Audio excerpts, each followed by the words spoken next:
I cannot stress this enough.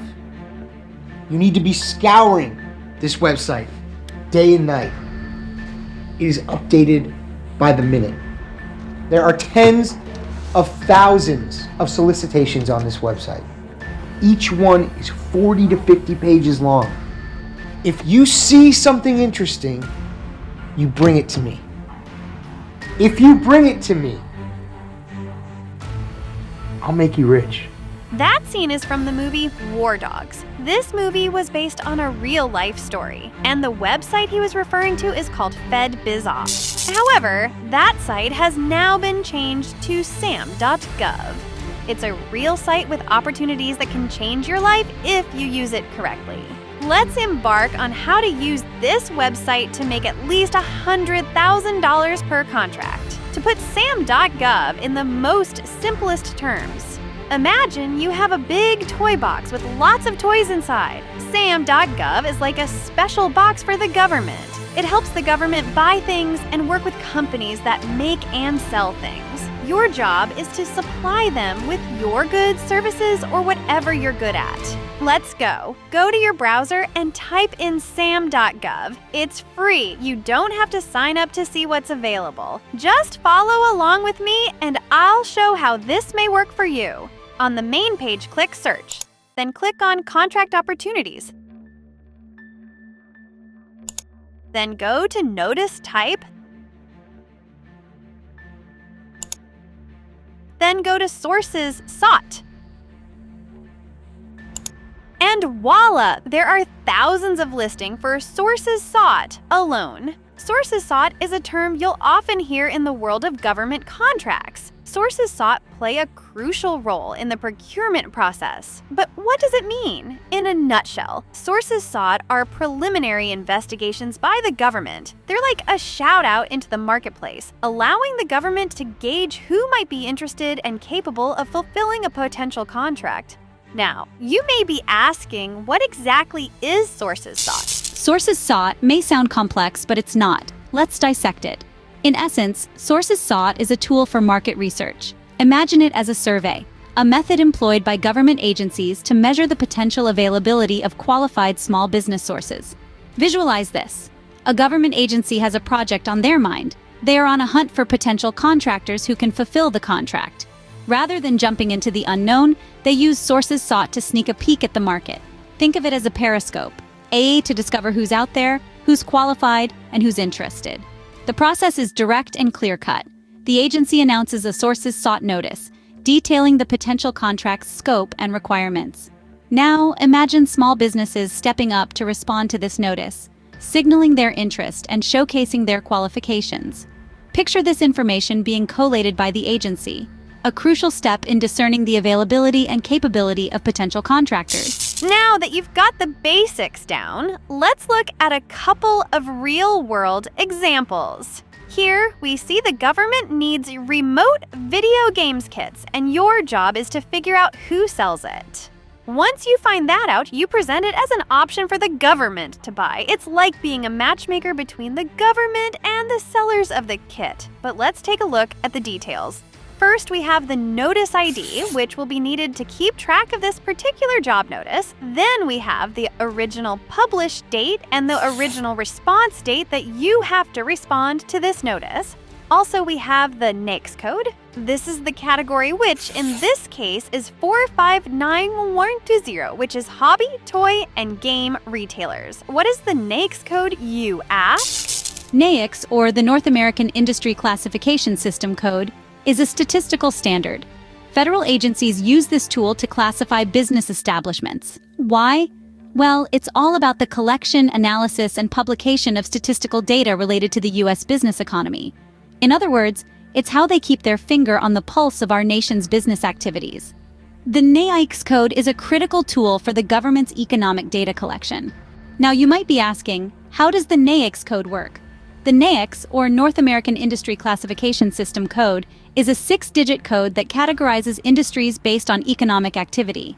It's a tad like a postal code, but for industries, not locations. Let's break it down. Each digit in the code has its unique significance. The first 2 digits represent the sector of the economy. It could be anything from agriculture to finance and insurance. The third digit narrows it down to the subsector, giving a more focused view of the industry. Moving on, the fourth digit represents the industry group, which further refines the classification.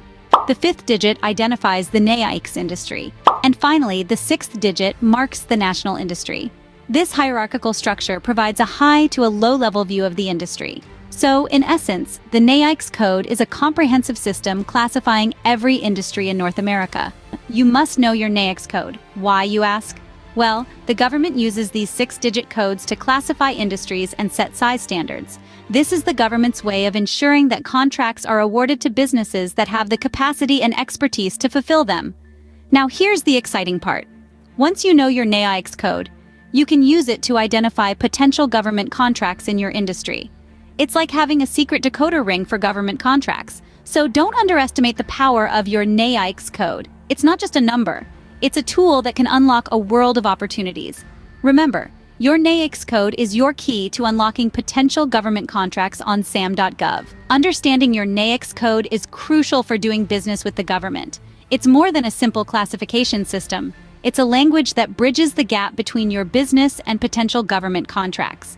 By accurately defining what your business does and aligning it with the government's requirements, the NAICS code helps you navigate the complex world of Sam.Gov. So, it's not just about knowing your code, it's about translating it into opportunities. Knowing your NAICS code isn't just a bureaucratic detail, it's a strategic advantage in the world of government contracting. As this product description, DAF libraries need a video game collection development point system that allows DAF libraries' remote and isolated kits to meet monthly video game needs. Read carefully through the entire description. Do not miss anything. These notices are created to see if you're competent to fulfill what is being asked for.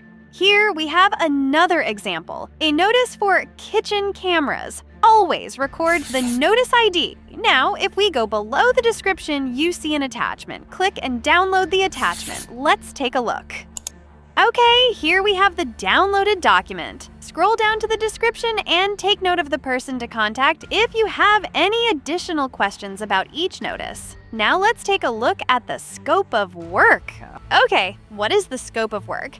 It sounds important. The scope, in the context of a sources sought notice, refers to the breadth and reach of a particular contract.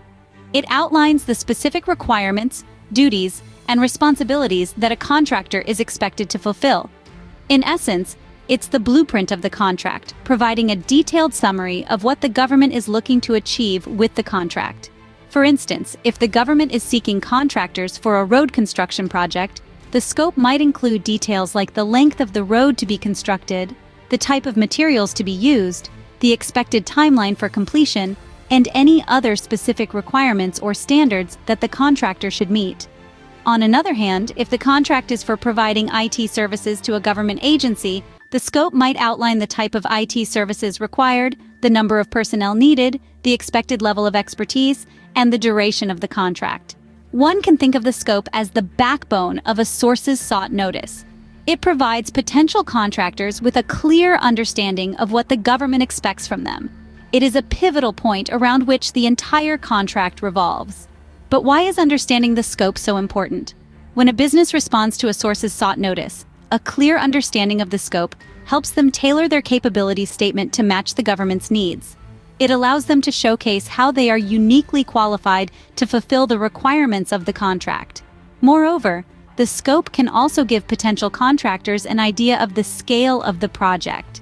It can help them determine whether they have the necessary resources and capabilities to effectively execute the contract. In summarizing, the scope of a sources sought in a government contract is the detailed outline of the contract's requirements and expectations. It provides a clear picture of what the government seeks in a potential contractor and the specifics of the project at hand.